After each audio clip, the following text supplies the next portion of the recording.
It was just a superb series, brilliantly acted, incredibly well written. It was just a fabulous show, and I am sad to see it go.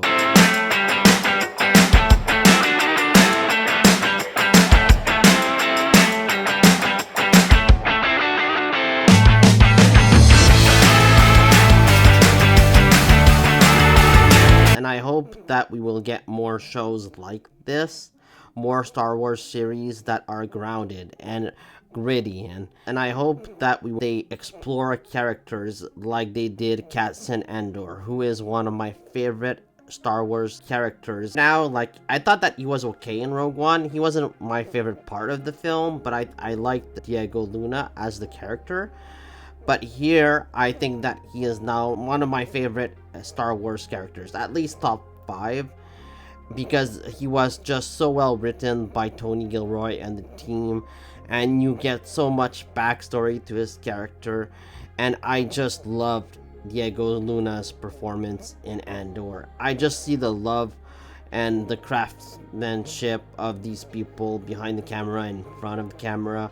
Everything seems so well thought out and so well produced that I am sad that Andor is over. I don't think that we will get another series, another Disney Plus series like this, but maybe I am wrong. Hopefully I am wrong, because I want another Star Wars story like Andor. A realistic show in a galaxy far, far away. I don't think that's too much to ask, right?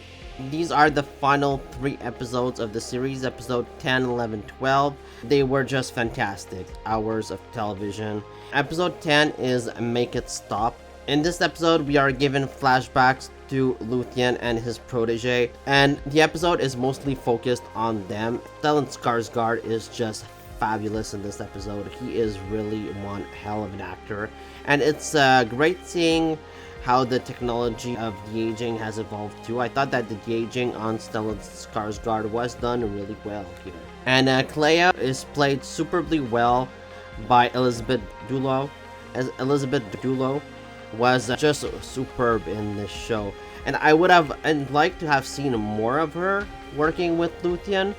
And I guess that's the drawback of just not having enough time maybe to explore these characters in like a 5-season arc. Like if you had a 5-season show, maybe you would have time to explore Luthien more and just the growing rebellion more. But I get why they didn't do 5 seasons, and I am glad that they stuck with 2, because I am happy that we have 2 excellent seasons of Andor. And so the episode goes backwards in time, and we see Luthien mentoring Clea, and we see him showing her how bad the Empire is, and he gives her reason to hate the Empire with a passion.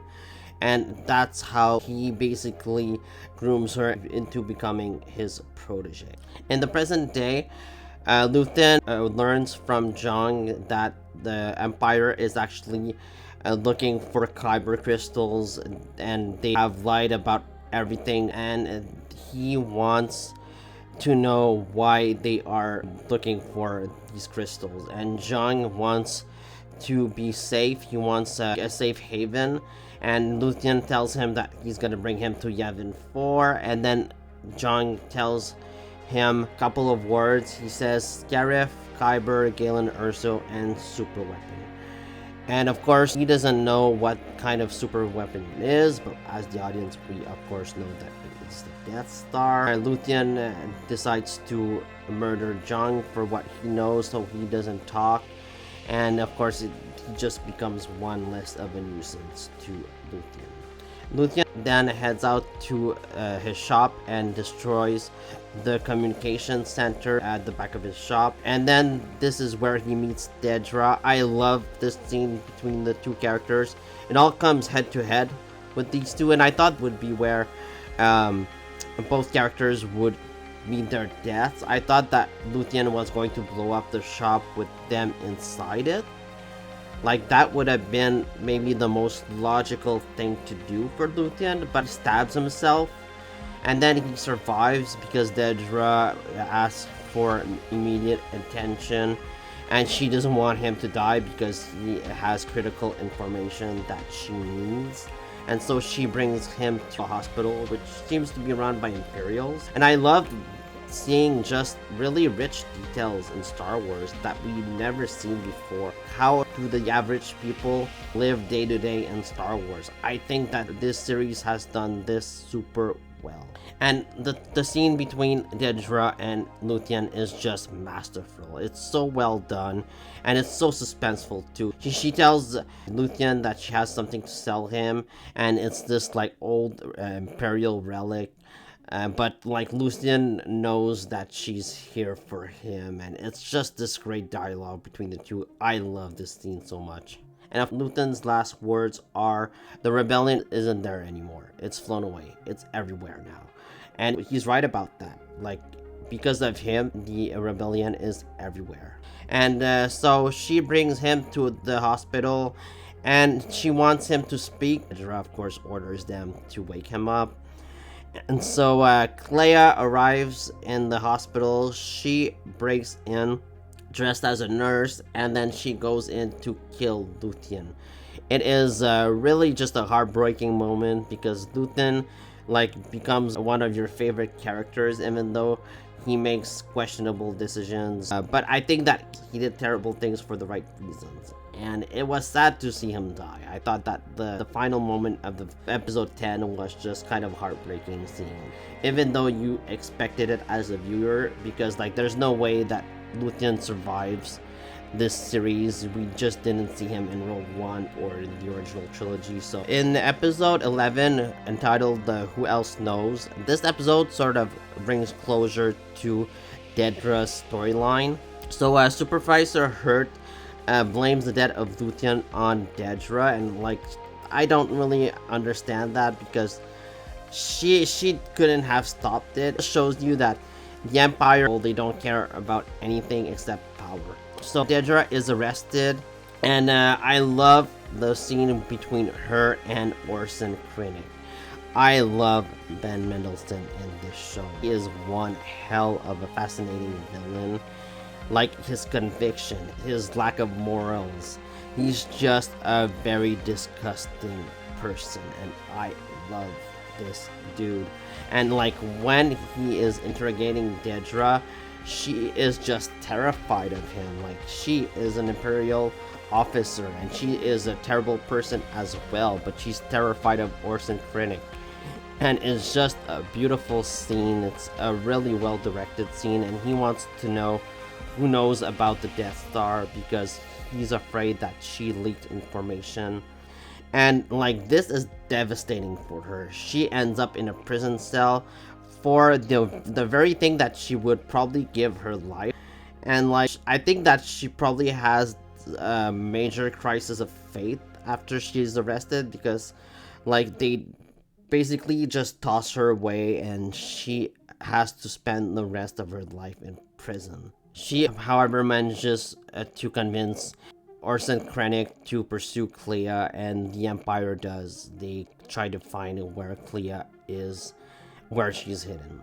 So Clea, meanwhile, has managed to escape the hospital, and she's now gone to the safe house on Coruscant where Bix and Cassian stayed for several months. She then sends out a coded message, which is received by Willman on his radio. He then tells Cassian about this message, and Cassian believes that it is Luthien that is sending out this message, but it is actually Clea. And I also love the scene where Cassian and the rebels are playing cards with K2SO. I think that this scene is just really funny. It's kind of relaxing to just watch them playing cards for a moment. Season is just filled with tension, and it's just nice to see them be normal. And I would have loved to have seen more K2SO.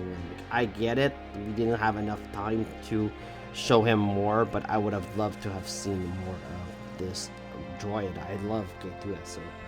And so Cassian and Meshi, they decide to fly to Coruscant to extract the person that has sent the message. And Cassian believes that it's Luthien, but then he arrives there and he discovers that it's actually Clea and that Luthien is dead. Of course, General Draven is angry because Cassian went against protocol, and he's angry at Willman, and he doesn't believe in this mission. See that the rebellion doesn't actually trust each other, which is surprising to me. Like, they're the good guys, but they don't really trust in each other. I think that they are just really on nerves. They're at the beginning stages of the rebellion, and it's not like in episode 4 where they're fully formed and they no longer have trust issues.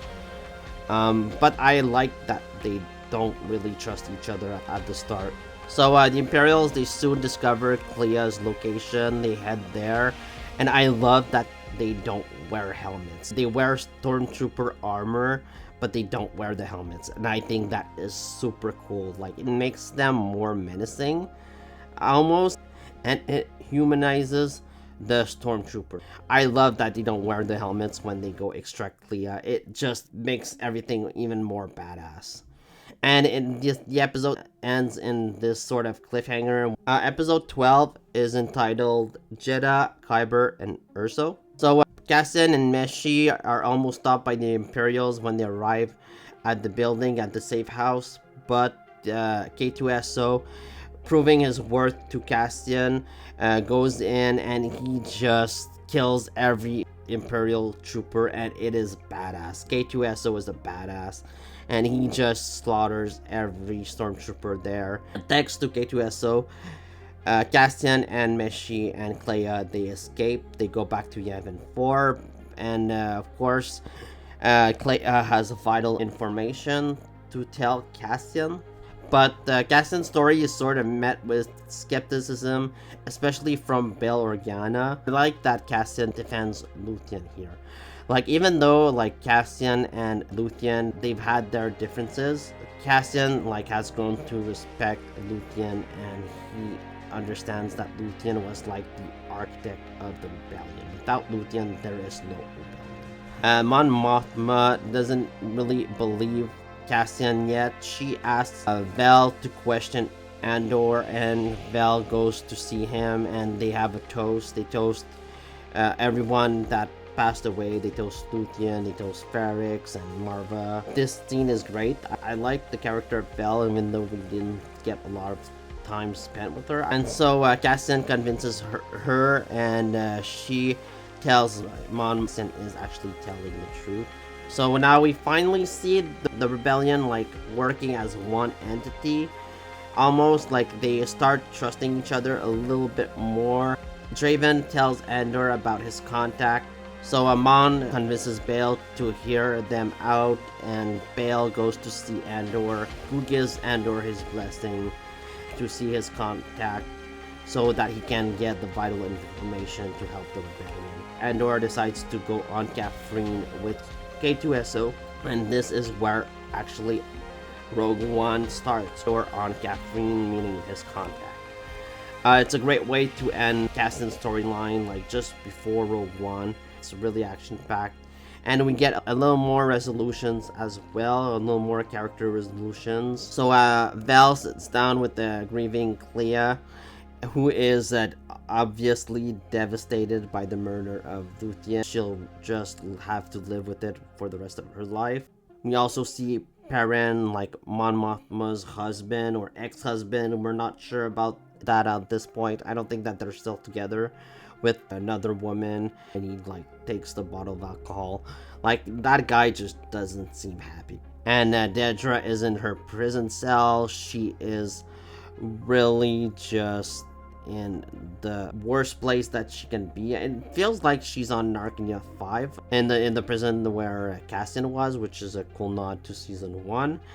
But yeah, she's gonna be miserable for the rest of her days. And we see Saw Gerrera looking out at a Star Destroyer through a broken window, which is landing on the city of Jedha. It's a great tie-in to Rogue One as well. And we get the most important final scene, in my opinion. Like, I'm glad that they had this question answered, because I was wondering where she was ever since she left, and that's what happened to Bix and B2 Emo, of course. And thankfully, B2 Emo is alright. He's having the time of his life at this agriculture planet. Thankfully, he's safe. And Bix is alive. She's alright. And she has a child in her arms. And of course, we sort of figure out that this is Gaston's child. And I was shocked. I did not expect this. I did not expect that she was pregnant and she left to take care of their child. Because like it was probably too dangerous for her to stay, and she wanted Cassian to be a part of something bigger than himself. And it makes almost the ending of Rogue One even more tragic. This saga has many tragic endings in my opinion, but it's just so well done. It's so terrific. It's just a fantastic ending. I love this episode. It's brilliantly acted, incredibly well written. It's just two brilliant seasons of television. I am so glad that we had Andor. Andor is a gift. It was just incredibly well done. Bravo Tony Gilroy, bravo Disney. They really just made it work. I love this show. It's my favorite Star Wars content since the original trilogy, hands down. Let me know what you thought about Andor, the last 3 remaining episodes, down in the comments below. Please like, comment, subscribe, and see you next time.